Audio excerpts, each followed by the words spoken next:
Welcome to the Widowed Parent Podcast with your host, Jenny Lisk. Hey everyone, it's Jenny Lisk, and this is episode 142 of the Widowed Parent Podcast. So I had such a great discussion with Gina Moffa for this episode. And Gina is a therapist specializing in grief and loss, and she has a brand new book out this week. It's called Moving On Doesn't Mean Letting Go, a modern guide to navigating loss. And I was honored to read an advance copy of her book and provide an endorsement. So perhaps the best way I can introduce our discussion today is to share what I wrote about Gina's new book. Quote, if you don't have a therapist on speed dial, or even if you do, Gina Moffa's Moving On Doesn't Mean Letting Go will walk you through the disorienting and devastating experience that is grief. Helpfully, she tackles both the inner grief journey and navigating the world at large while grieving. Moffa shares important information on the mind-body connection as it relates to the grief experience, helping us understand how important it is to listen to what our bodies are trying to tell us. An important chapter called Grief's Sister, Trauma, is not to be missed. A must-read for those who are grieving the loss of someone close. End quote. So before we jump into my discussion with Gina today, I wanted to let you guys know some news from here. So first of all, in case you missed the announcement, the Widowed Parent Institute is launching in mid-September. The Widowed Parent Institute brings clear, practical information, resources, and support to moms and dads who are raising grieving kids and teens. And if you've been around here for a while now, you know this is what we already do, but come September, we will be doing more. So be sure you're following us at Widowed Parent Institute over on Instagram or wherever else you like to engage on social media. And stay tuned because I can't wait to share all of it with you. And also, in the meantime, we are looking for writers of personal essays and book reviews and more. So head on over to our website at widowedparentinstitute.com to learn more about that. So that's all the news from here. Let's get on with the show. Support for this podcast comes from BetterHelp. You can talk with a licensed professional therapist online, anytime, anywhere. Visit betterhelp.com/widowedparent to learn more and get 10% off your first month. That's BetterHelp, HELP.com/widowedparent. I hope you'll check it out. My guest today is Gina Moffa. Gina is a licensed psychotherapist and mental health educator in New York City. In practice for nearly 2 decades, she's helped thousands of people seek treatment for trauma, grief, as well as challenging life experiences and transitions. This includes work with Holocaust survivors at the 92nd Street Y, as well as being the clinical director for Mount Sinai Hospital outpatient program specializing in addiction. She received her master's in social work with a specialty in trauma from New York University. Gina's joining us today from New York City. Gina, welcome to the show. Hi, Jenny. Thank you for having me. Yeah, well, I've really been looking forward to speaking with you. So this is great. I think your new book is amazing. I didn't mention in the intro, because I'm going to mention it next, that you have a brand new book just out, which is called Moving On Doesn't Mean Letting Go, a modern guide to navigating loss. Yes, it's quite a mouthful. Yeah, no, but it's terrific. I was just pausing here a second to think about the title. Moving On Doesn't Mean Letting Go. That's such an interesting and I think important point. Thank you. It's a little bit facetious to our society who are always saying, hurry up and move on, hurry up, you've just got to let it go and keep going. And a lot of it came from the clients I'm working with who will come in and say, like, my mom just said, I've got to let it go. My neighbor said it's time to let go. And it just really bothered me because if you've experienced grief, which everybody has in some form or another, you understand that it's always with you and you carry it with you. And so you can move on and you can move forward, but it doesn't mean that you let go of the attachment or the love or the relationship. And so that's sort of what it's about in a very long way of explaining it. Well, and no, so thank you for explaining that, because I think that is an important framing, right? It's not necessary to forget or let go, in the words of the title, of that person who was important to you. In the case of my listeners, their spouses and their children's other parent. that it's not important to somehow lock that relationship up in a box and forget about it in order to, what's the word I'm looking for? I don't know, have a good rest of your life. Good, for lack of a better word, you know? Yeah. Or in other words, make people around you more comfortable. Well, that's another aspect to it too, right?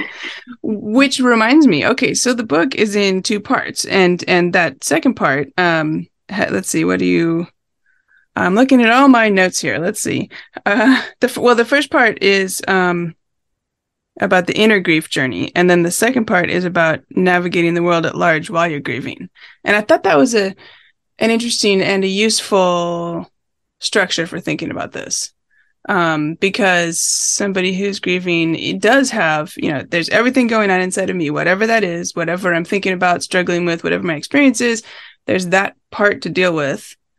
And then there's the okay, and I'm still operating in the world, and all these people are interacting with me in different ways. So let's put a pin in that for a second, and we'll come back to that. I actually wanted to start out by reading what I wrote, because I did have the opportunity to read an early copy of your book. And so thank you for that. And to write an endorsement for it. So here, this is what I said about your book. If you don't have a therapist on speed dial, or even if you do, Gina Moffa's Moving On Doesn't Mean Letting Go will walk with you through the disorienting and devastating experience that is grief. Helpfully, she tackles both the inner grief journey and navigating the world at large while grieving. Moffa shares important information on the mind-body connection as it relates to the grief experience, helping us understand how important it is to listen to what our bodies are trying to tell us. An important chapter called Grief's Sister, Trauma, is not to be missed. A must-read for those who are grieving the loss of someone close. So there's a lot to unpack there. Sure is. So I'm thinking we can spend the next however long here unpacking some of that. Because I think for my listeners, speaking for myself here, right? We don't come into this, most of us who are now widowed parents, with any background or training or 20 years in your case of experience working in, therapy and mental health and trauma and grief, right? We probably have other jobs and knowledge and education in other fields. Mm-hmm. And now we're thrown into this. So, and that's one of the things I love so much about your book is I feel like you're helping us to learn some of these things that we don't know, but we really should, would be really helpful to understand. Thank you. Yeah, loss rearranges our world. No matter what kind of a loss it is, if it's significant, especially the loss of a spouse, and you're a parent trying to reparent, your entire world is being rearranged.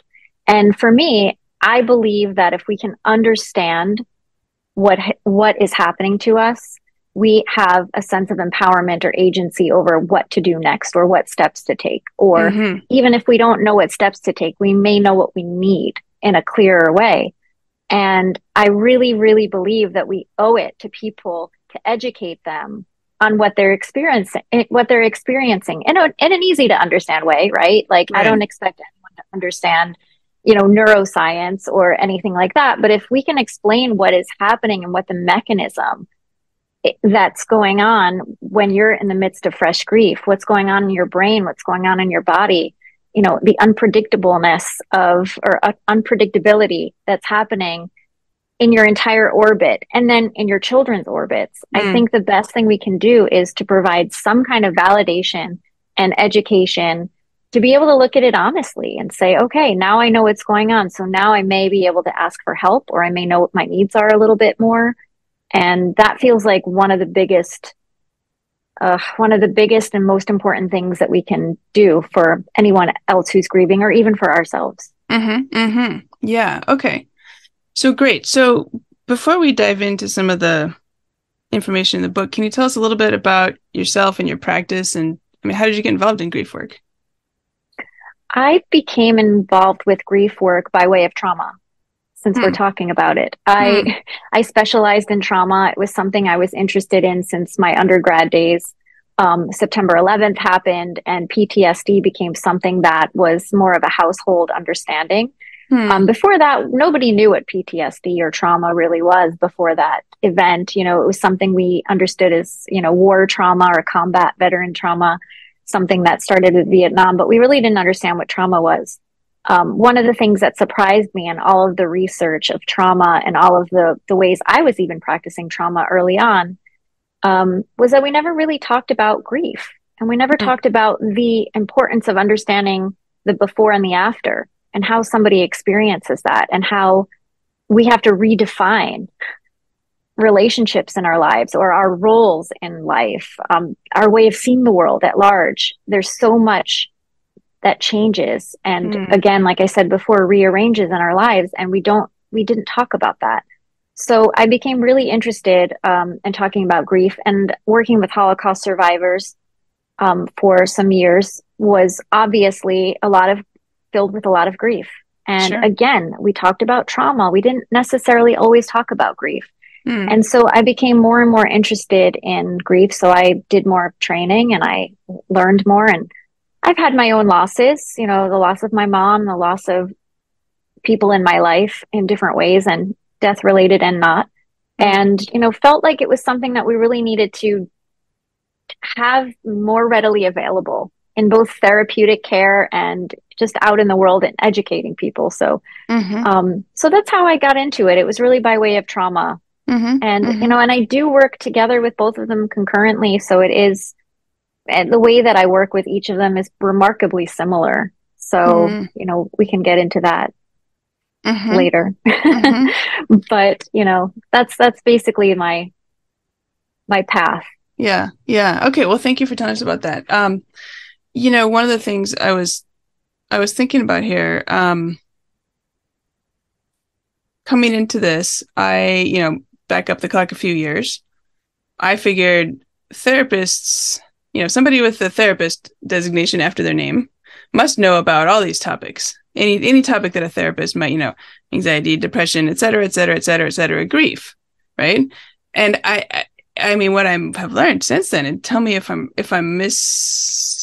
misinformed, it seems like actually therapists don't necessarily get that much training in grief, if any, even. Absolutely. We don't get mandatory training in grief, and it is still shocking to me.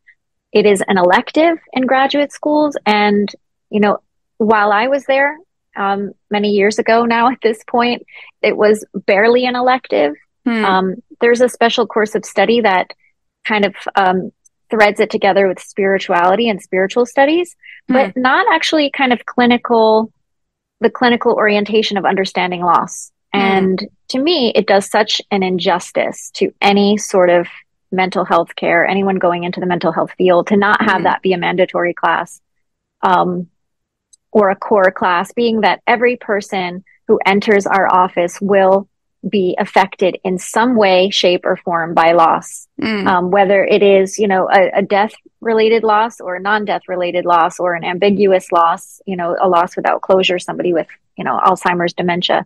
But I really find it to be shocking that it still isn't something that is a mandatory class. And I think I was telling you at some point in our conversations that it's shocking to me how few people that I want to refer to either feel comfortable working with grief or understand it as a mind-body connection or a full-body experience that needs to be treated as such. And so it makes me feel really reserved to do a lot of referrals unless somebody is actually taking the opportunity to educate themselves more in some way. There are grief trainings out there now. It's more widely accessible as something that you would choose to do if you're in the field. And I do really hope more and more people take advantage of that. So I wonder if an important takeaway for us, for listeners, is if we're thinking of, if we're looking for a therapist in our own communities, for ourselves or our children, maybe we should be asking, like, if they are comfortable or have experience working with grieving people. Absolutely. Here's what I would say. If you have a relationship that's very positive, very comforting, very safe, and very helpful with a therapist already, understanding how they can help you, the connection is really important. So if you feel like you're already cared for by this therapist, I would say, to have an honest conversation with them about, ways in which they think they can help you get through that. If you don't have that if you don't have a trusted, safe place to go, and you're looking for somebody, I would say make sure that they're trauma informed and they feel comfortable working with loss and grief, because it can get intense. And I think a lot of therapists who aren't trained in trauma informed care, or they aren't really familiar with grief in their own lives or ever having worked with it, they can really do a disservice for somebody who's in the intense throes of grief, especially fresh grief. So I would check Psychology Today or anyone that you're working with for a referral to really ask questions and advocate for yourself. There is, we have to be our best advocates for that. But again, the connection is going to be everything, because even if somebody is trained and somebody is well educated, you may not have a great rapport with them, or that chemistry might not be there. Sure. So you have to feel safe. And honestly, and I say this a lot in my book, that I can't define what feels safe for somebody. Only you can, right? So I can do my best to provide a safe, inclusive place for people to come. But I want, but you're going to know if you feel safe better than anybody else. Your children will know if they feel safe. So to continue asking questions and advocating, and if it doesn't feel good, comforting, comfortable, or safe, like, we have to move on to the next person, unfortunately. Right. Okay. That makes sense. Thank you for talking us through that. And I imagine that this whole task of finding a therapist that we both click with and can develop the trusting relationship, and who's informed and comfortable with grief and trauma, depending on where one lives, that might be a hard task everywhere, and it might be even harder some places if there are fewer therapists in a location, or if it's a smaller population and less people, therapists nearby, or things like that. Or maybe there's plenty of therapists, but they're all full. I mean, that's always a problem too, right? They don't take my insurance, or they don't, right? And I'm not taking new patients. I mean, it's tricky. Absolutely. And in that case, that's why I say the connection is everything. If you can have a connection with somebody that maybe is not necessarily trauma informed, although I really, really encourage it. If you feel safe and you feel comforted, you feel comfortable, and you feel seen and validated, then we go with that, because at this point, the need is so high for people. Right. There's much more need than there are people to meet that need and fulfill those needs. So I would say in that way, we take what we can get in terms of what is the most important thing I need right now. And that would be to be safe and to feel connected. Right. Okay. Makes sense. So in terms of your book, so I mentioned that we've got the first part being about the inner grief journey. In chapter 1, I'm not going to go through every single chapter here, but okay, good. I'm going to quiz you on everything. But you coined a term that you call the grief fall. And you start right out with that. Can you tell us about that? Sure. When I lost my mother, I was also a grief therapist working with trauma and addictions, and I felt like I was free falling, and I didn't know where I would land. It wasn't a shock. It wasn't a sudden loss, but I felt like I was just falling. And honestly, it rearranged everything in my life. And it was something where the floor falls out beneath us, and we have no choice but to surrender to the gravity of it. And a lot of us try to kind of paw at the walls or wherever we can. But loss doesn't give us that option. And so while I was talking with friends, I was like, I feel like this is a free fall and then a grief fall. So that's where it came from. But, it feels really visceral for me to even explain it, because I can remember that time, that initial moment of finding out. It's like the portal, finding out that my mom had died right after I left her. And, feeling like, whoa, I didn't prepare for this right now. Like maybe later today, but not in this moment. And that was the moment where I was standing on the edge of 77th Street and 3rd Avenue. And I was like, my mom died. And I remember just watching the lights on the crosswalk, go from red to white to blinking, to red to white to blinking. And I was like, what am I supposed to do? Oh, okay, I'm supposed to cross the street, I think.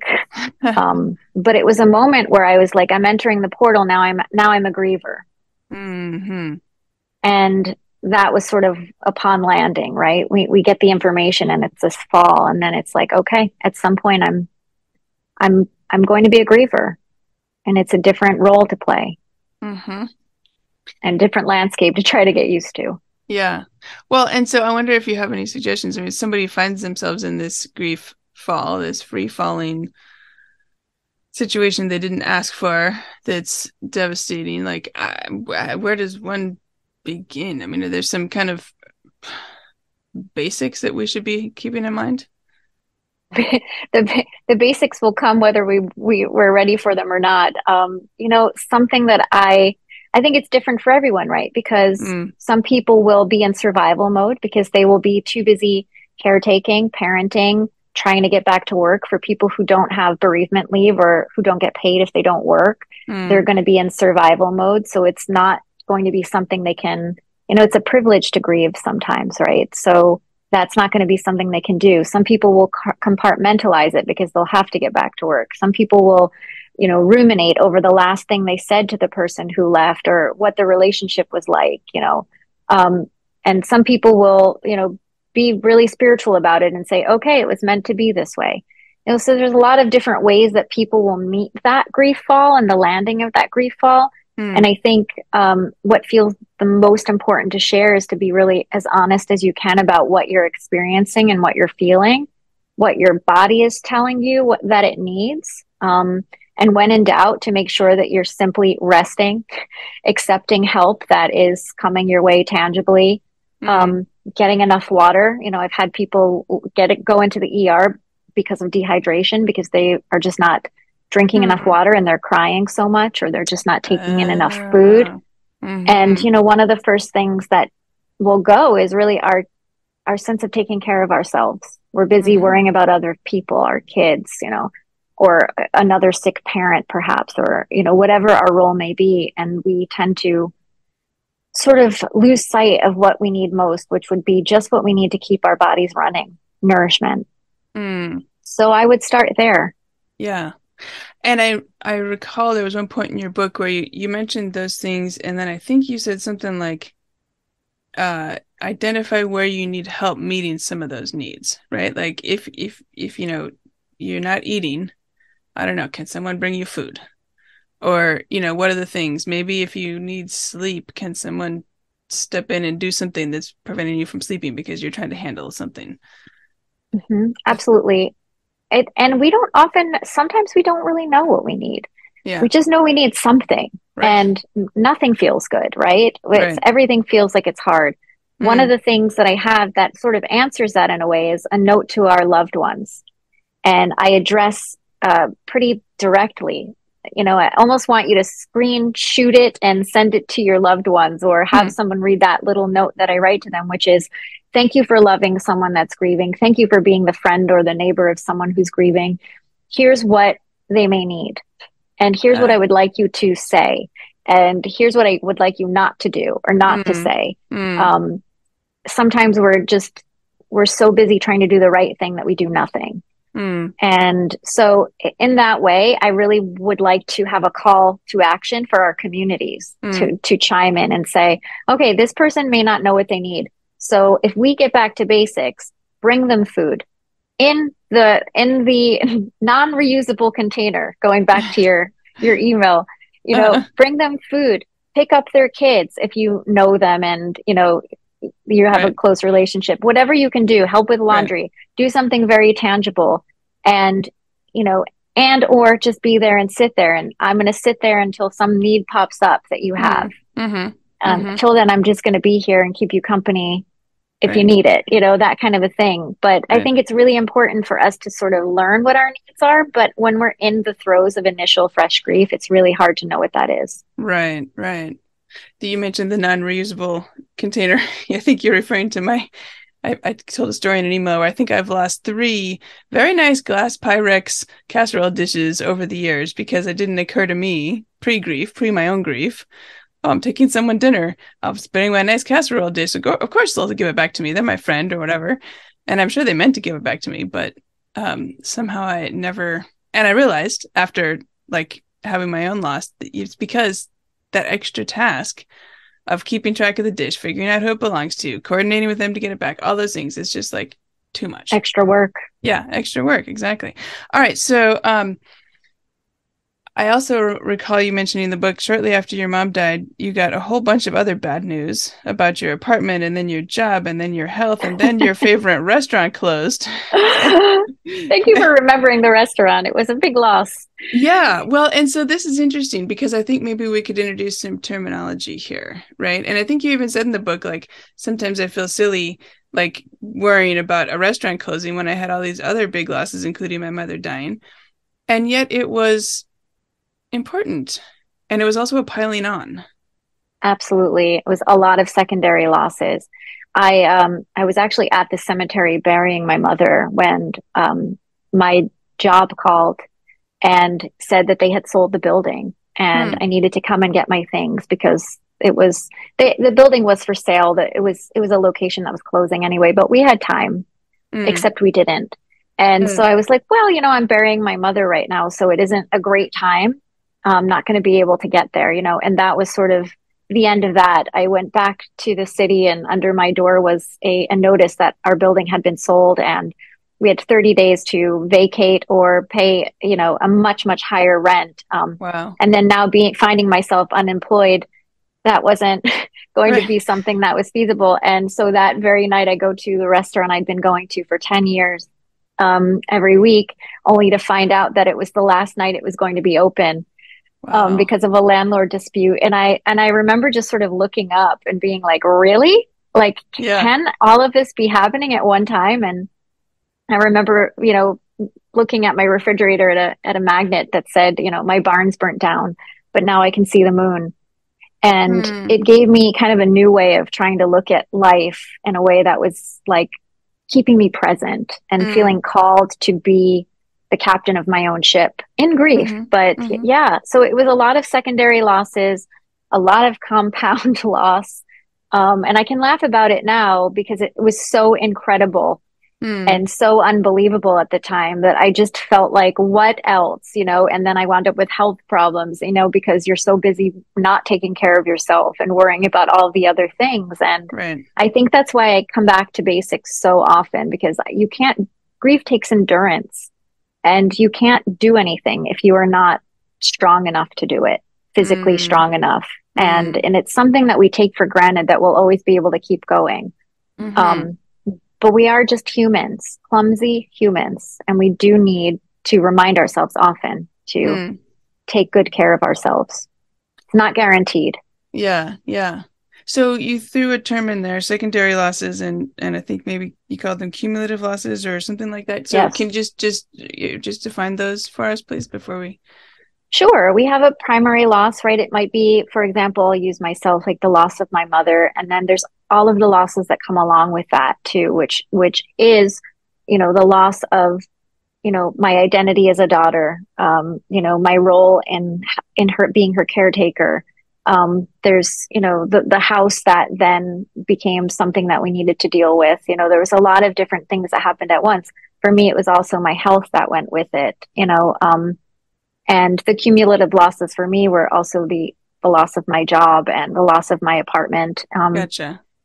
And so it's sort of like, we think we're just losing a person. And I don't say just in any light way. We're losing a person that's the center of our universe, right? But we think that that's it.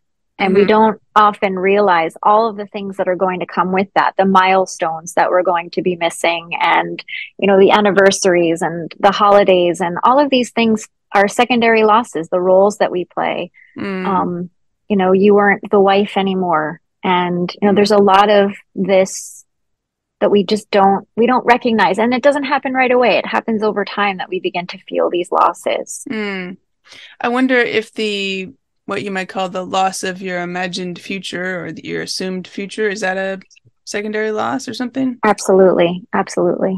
Okay. Because I do think that's one of the difficult things, right? Like, it's not like anybody knows exactly how their future is going to unfold.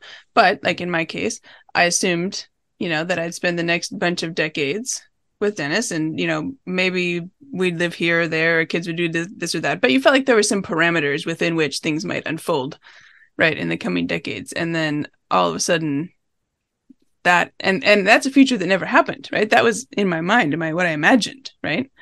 And yet it's a But loss it's a loss anyway. of plans. It's a loss of plans. It's a loss of your dreams. It's a loss of the hopes that you had built together. Right. It's all of that. And that's really important, right? Like it's very important. I had, teenagers who, who didn't get to go to their graduation or didn't get to go to a prom. And they had, all of the plans to do that and, couldn't wait to wear their dress or, that next year that they never went to. Right. And there's loss in that. And, that needs to be validated, respected, and honored. Sure. And so while we're on terminology here, a few minutes back, you mentioned ambiguous loss. So can you tell us what that is? Sure. Ambiguous loss is a loss that doesn't have any closure.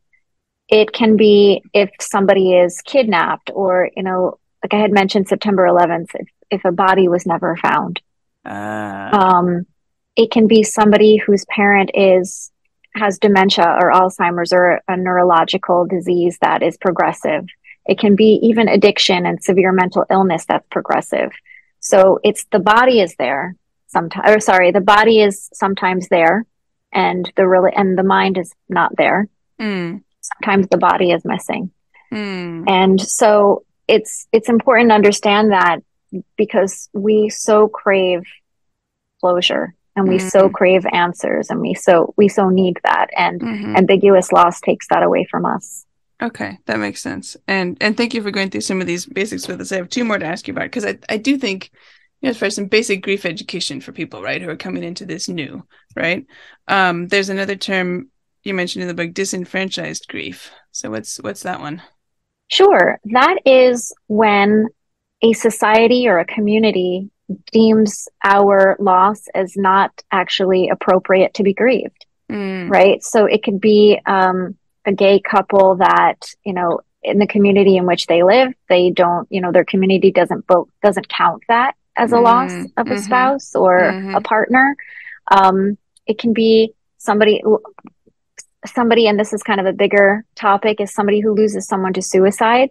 It's really shrouded in shame within certain societies or religious, institutions. And so they don't get this sense of respect over the ritual in the same way. So the grief has to feel like it's in secret. Like I'm not really able to grieve in the way that I would normally grieve because right now it's been shut down by my community. It's been socially sanctioned and I am shrouded in shame and rejection, further rejection. Okay. Interesting. And sometimes I hear this, an example from listeners who reach out who say like maybe their ex-spouse died and they share children in common and the children are now grieving and the ex-spouse who's alive feels weird, like maybe they're grieving that person, and yet they had divorced them and like it's a whole weird situation and they're not maybe sure what they're quote unquote supposed to be doing or feeling or where their grief stands in that kind of case. Yeah, I mean, that definitely complicates things. I think people get really stuck in what their roles are and what they think is right or wrong. And we don't really then look at the bigger picture that this is a major loss for them and it deserves the respect and honoring. And it just adds on further rejection. Sure. And then the last one I wanted to ask you about here, and this is one that I had never heard until I found myself in this situation, anticipatory grief. Anticipatory grief is some people may know it as pre-grieving. We know somebody is going to be, if we know somebody is sick, we're caretaking somebody who's been sick for a long time, somebody who has Alzheimer's, perhaps because you are technically losing them before you're actually losing them. Or because you know that somebody is going to be, dying at some point soon, you anticipate the grief that's about to come because you're already feeling it. You're already trying to imagine what that life will be like for them. And so we tend to grieve ahead of time. Some people think that they pre-grieve so much that when the loss happens, they don't have to grieve at all. I have some clients that would fit into that category, but loss is always with us and loss comes even after, even if you have had anticipatory grief or you have pre-grieved. But I think it can be helpful to be honest about the loss before it comes so that it's not so much of a shock. It's not so much of a trauma. And I do think it can help ease that grief fall a little bit. Doesn't take it away totally. It doesn't make it much easier, but it definitely makes it less of a shock. Okay. All right. Well, thank you for helping us with our education on those items. You have a chapter called Grief Sister Trauma. I do. I thought that was a super important chapter. And so you work in trauma and grief. Like, can you talk to us a little bit about what's the intersection or relationship, or like how do those fit together? They both fit together because they're both rooted in the nervous system.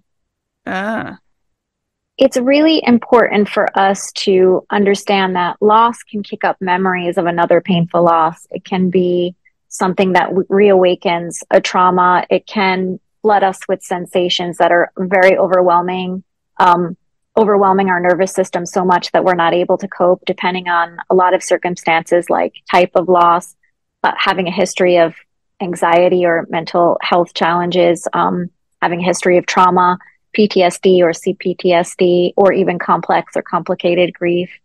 And also the attachment to the person or the situation that has been lost. And I think what happens in that is that our nervous system gets really kicked up. Our nervous system, if we could think of it as a smoke detector, it's always on alert for danger. It's always trying to protect us. That's its only job. Okay. And it doesn't have any rational way of being in the world. Our nervous system is not rational. It is simply built to protect us. And so when we feel a lot of anxiety, or we feel really overwhelmed, or something feels so overwhelming we can't stabilize ourselves or center ourselves or ground ourselves, that can lead us towards a feeling of being traumatized. It can feel traumatizing. And your loss does not have to be a traumatic loss in order to feel traumatizing. And it is a really full body experience. So you may notice that you ruminate, that you have nightmares or flashbacks after a loss, depending on any of the things I said before, the history of anxiety or trauma, that kind of a thing. You may find that you're ruminating over the way that it ended, the things that you said again and again and again and again.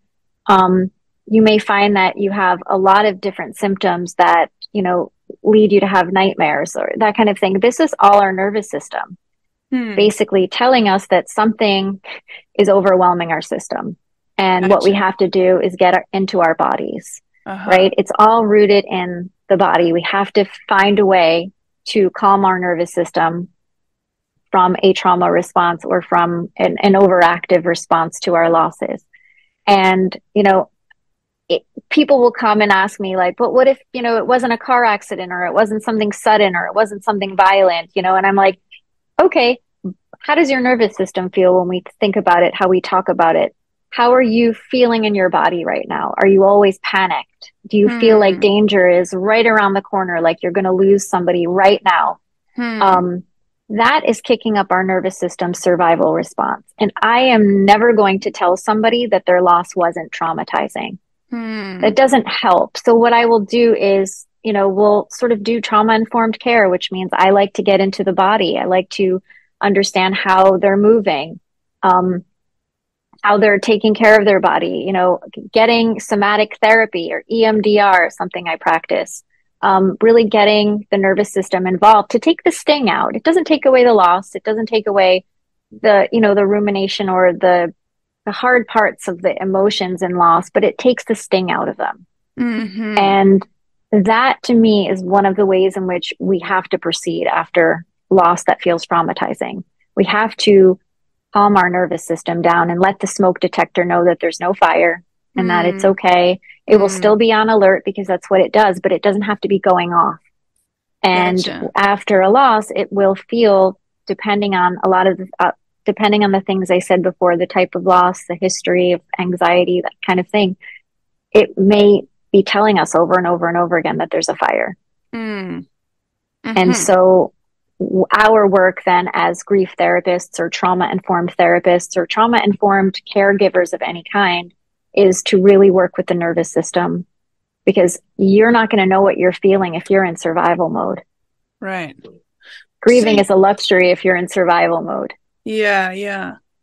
Makes sense? Or? It does. And you said something a minute ago that I wanted to follow up on, because It's interesting, and it doesn't sound like it's just semantics. You said something like, your loss doesn't have to be traumatic in order to be traumatizing. And Yes. traumatic and traumatizing sound awfully similar, but I think you're going to tell us they're not the same thing. So can you talk about that a little bit? It's about the felt experience in our body, right? To say a loss is traumatic would be that it was in a category of an event. It was, a sudden is a traumatic loss. Violent is a traumatic loss. Witnessing a loss that was sudden or violent, could be a traumatic So like loss. witnessing a murder, for example, that would be in that category of like Yes, traumatic especially if types it's of. somebody that you know. But yes, that would Okay. be a traumatic Okay. experience. Okay. But that doesn't, but if you have somebody who's passed away from cancer, that has been sick for a very long time, and you have a history of trauma or a history of high anxiety or a very complicated relationship with this person, that can be traumatizing to you because Interesting. Even though it's a it's not very, in that category of losses that are like you might call inherently traumatic or something. absolutely, because it's rooted in your nervous system.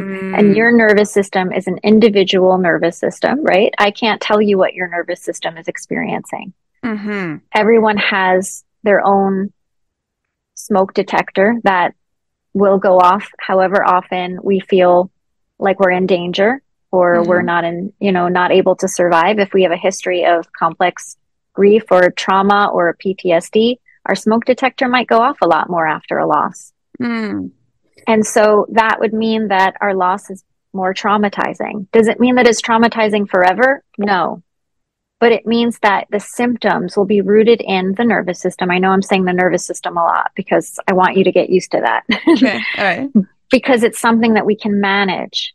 And Mm-hmm. we do that by calming exercises, by mindfulness based activities, art therapy, music therapy, yoga, trauma informed yoga, that kind of a thing. And I talk about it in my book, a lot of different modalities that can be helpful. If we can regulate our nervous system, Hmm. the trauma subsides over time, and we can then have our experience be just what it is, a loss, a Hmm. huge loss, a devastating loss, but it doesn't have to be traumatizing to us. I see. Okay. You just mentioned something that piqued my interest. I've never heard of trauma-informed yoga. What Yes. is that different than like yoga when you go down the street to the yoga studio and take a yoga class? It sure is. A lot of yoga is, basically an exercise. You're not having somebody ask questions that will lead you to be internal. Trauma informed yoga takes into account um, poses that may be activating Hmm. and heart opening, a lot of things like that. But it's basically meant to have an understanding of what happens to the body after trauma. And Hmm. so it is a specialty. We're not just doing hatha yoga or, we're not, it's not just an exercise or a restorative type of yoga. It's definitely something that's targeted towards people who have an overactive or an activated nervous system. Oh. Okay, that's super interesting. I've never heard of that. So thank you for telling us about that. Is that like how do I even find a trauma-informed yoga place or person? That's a really good question. I mean, because I live in New York City, so Right. You have there's a lots of lot of resources. options for Yeah. sure. But, I would actually just start by Googling it. Yeah. I Okay. mean, I'm sorry I can't give a better answer No, with no, that one, that's but uh, depending on where you live, yeah, I sure. would wonder if it is available. But, I can say that thanks to, the internet being more widely available for resources, I would say that there's probably a very good chance that there's some online yoga, Oh, trauma informed yoga classes, sure. that could be, at least for beginners, something that we could do in conjunction with therapy, just in case something comes up and you find it too hard to Sure. and too hard to process alone. I would say to do something like that. If you're going to do it online, I would do it with you know having some help as well Sure. Sure. to process what comes up. Yeah. This discussion is so interesting because, well, for lots of reasons, but it brings up things, right? That like I, as a grieving person, my listeners as grieving people might not have ever heard before, right? Things that maybe now we can go look into or start asking questions about or start thinking about or find a book about or Google, looking for somebody. You mentioned something called EMDR a few minutes ago. Can you tell us what that is? Sure. It's very hard to say without messing up, but it is eye movement, desensitization, and reprocessing therapy. And basically, I know it's hard to say it. I did okay this time. You did. But it's a type of somatic therapy that works with our nervous system, and it works with both sides of our brain to really process things in a way that uses bilateral stimulation, which is what I think some people can see as like eye movements. Now we're doing something called tapping as well. There's lots of different ways for people who don't want to use eye movements or fast eye movements. But it's incredibly effective. I mean, for me, it feels like it's as close to hocus pocus as anything I've ever seen. I've seen people be able to process a trauma, process a traumatic loss in a way that they can actually move past the really immobilizing parts of the loss and be able to talk about it and to approach it, to think about it in a way that helps them to move through it. And like I said before, take the sting out, of all of it. And it's really powerful. And you don't need it for very long, depending on, the level of intensity that you feel of distress. So it can be really more economical for some people that are afraid to go to talk therapy, where they'll just be talking forever. It can sort of speed up the process, I think, not in a shortcut kind of way, not skirting the work, but in a way that gets straight to the brain. We don't necessarily always need the story. The nervous system will process it on its own. So I do recommend that for people who are really struggling as well, with feeling traumatized by the loss, or feeling maybe even what they would call stuck in the feelings, or stuck in a loop of, overwhelm. That would be another good place to start. And I would hope that insurance covers that. Okay.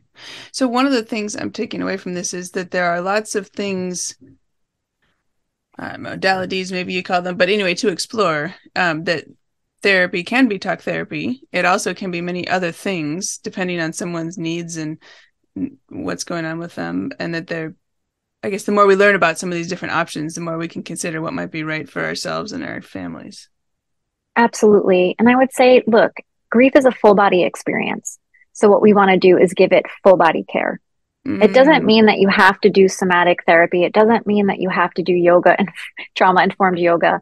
But if you can combine talking about what hurts and connecting deeply with somebody who can witness your loss and witness your story, as well as move your body. If you take daily walks and you're talking, to somebody about your emotions, and you feel really connected, you feel like somebody sees you, somebody can really see where you are. And you're moving your body, and you're taking very good care of your body, and your nervous system, and you're able to ground yourself when you feel overwhelmed. I think that we don't need necessarily all of that stuff. So, but the things to do within that trauma-informed care would be the things I just said. If you can do that on your own, or you could do that with a therapist and on your own, or at the gym, as long as you're not doing high-paced cardio, I would say that can be really hard if you're in a state of trauma, or you're in a state of overwhelm, because it will keep your nervous system on high alert. Oh, interesting. And it will keep it in a state of survival, because your heart rate is up, you're running, you're literally running. How does your body know if you're not running away from danger? So I would say, if you can, to try to slow it down, as much as you possibly can, as much as you might want to. If you are a runner, if you can add in walking, if you can add in stretching at night, anything that would be slow, just to get your nervous system to come down, and regulate itself and feel centered, so that you can actually process whatever emotions come up. This is so interesting. It's also reminding me that you've got a chapter on this mind-body connection, which we've been talking about, and you've got a whole bunch of examples of how grief can affect the body. And I think listeners might want to check that out, because I think there's a lot of things on that list that, well, I, for example, would have no idea that they might be related to grief. Like, I just grabbed a couple examples. You have, like, I don't know, 6 or 8 or 10 categories. One of them is in the head or in the brain. You mentioned headaches, dizziness, change in sex drive, sleep changes, change in light sensitivity, brain fog, a whole bunch of other things. I think, maybe some people have heard of so-called widow brain. That would probably be the brain fog. But like changes in light sensitivity, dizziness, like I would have no idea that some of these things could potentially be related to grief. So I think it's important to understand some of this. Absolutely. I think that, and again, it depends on your overall level of health too. And I talk about that in there, but I think that when we are depressed and when we're grieving, they're very similar, and they can add a lot of similar, manifestations in the body. When we're anxious and when we're grieving, it could be very similar and have very similar manifestations in the body. And these are the ways that they can come up. If we're anxious, if we're feeling depressed, we will have light sensitivity. We will have problems sleeping. We will not have a libido. Why would we? That would mean that we're relaxed and feeling at ease, and we can let go and all of that. And would we have a libido if we've lost our spouse anyway in that moment, in that very moment? So I think it's important for us to just know that that's all common, and it's really there to validate it and to say, listen, if you are experiencing this, don't just throw it, toss it over to grief. If it's something that's intrusive, if it's something that's you're experiencing often, let's get a doctor involved. And why wouldn't we anyway? Just to make sure that you're doing okay. How is your blood pressure? Grief increases our blood pressure. There's a lot of different things that are just now being studied. It affects our heart, our cardiovascular health. It's really important that and I know it's really hard to say this and say, take care of your kids, take care of yourself, maintain your job, and make sure you're taking care of your health too. I know what that sounds like. And yet without your health, we've got another loss, or we've got a manifestation of grief or, physical illness that's going to take you down. And so it is important. And I would say, even if you can just get a physical, even if you can just make sure that you're getting blood work panels taken, or somebody's taking your blood pressure after loss, or if you're feeling any of the things that are in my book, that you're getting it checked out by a professional. But also to know that our emotions manifest in our bodies. They just do. That's why when we're excited or we're nervous about something, we get butterflies in our stomach, right? It's all connected. And it is really important that we remember that whatever we're feeling, if it's really overwhelming, we have to also know that it's going to be manifesting in some way in our bodies. So if we can pay attention to that, and sometimes even for me, I'll put my hand on my heart and I'll say, okay, it's been really overwhelming. I'm just moving. I'm in the moving phase of my grief rhythms. What is it that my body needs? What do you need, body? What do you need? Do you need a walk? Do you need extra water today? Do you need a nap? Do you need to sit on the couch for 15 minutes, put a timer on, and just stare at the ceiling? Whatever that may be, just to survive and just to get back to being present in our bodies is really going to be so important. And I will lecture about that all day. Good. Well, I will point people towards the chapters on this, because I think the information that you're sharing with us in the book is, well, what's the word I'm looking for? Foundational to our understanding of the kind of bigger picture of grief and how it might be coming into play in our lives. Thank you. Yeah, I mean, for me, it's so important for me to say, this book may be overwhelming because it has a lot of information in it. Take it and digest it at your own pace. But what I would say is to do what you can to pay attention to at least the trauma chapter, the body chapter, and to say, it's okay to feel what you feel. It's okay to not feel what you feel because you don't have time to. But to pay attention, I just want you to trust in the wisdom of your own experience and to pay attention to it with an education and with an honesty that you may not have had before. Right. Well, and that reminds me, actually, here, I made a note in the trauma chapter. You said something like trauma may be a piece of the puzzle of your grief experience that you feel has been missing. so far in your own understanding of the loss. And I think that's a really important point, particularly if we might be of the mindset that, well, my loss wasn't traumatic per se in its circumstances, so therefore I must not have trauma. But like to be aware that, this is something to maybe consider, talk to somebody about, learn more about, whatever, and see if it may or may not be coming into play here. Absolutely. And I invite people to skip it if they feel absolutely not, connected at all to it. But I think what's important is to learn about trauma in general. I talk about different types of trauma. I talk about the fight, flight, or freeze, that we will go through. And I think that's important for us to know anyway, because there are going to be times in our lives where our nervous system is peaked and overwhelmed, and we will need to know what's going on in our bodies. And the more we know, the better we can take care of ourselves and others. That's really kind of what it boils down to. So I mean, I'm cheeky when I say you can skip the chapter, but my hope is that you don't. My hope is that you learn something in there that's either the missing puzzle piece, or you learn something about yourself for the future that then becomes a light bulb moment. Right. And most of all, that you just feel supported in whatever it is your experience may be, even if you're unsure if it's traumatic or traumatizing. Yeah.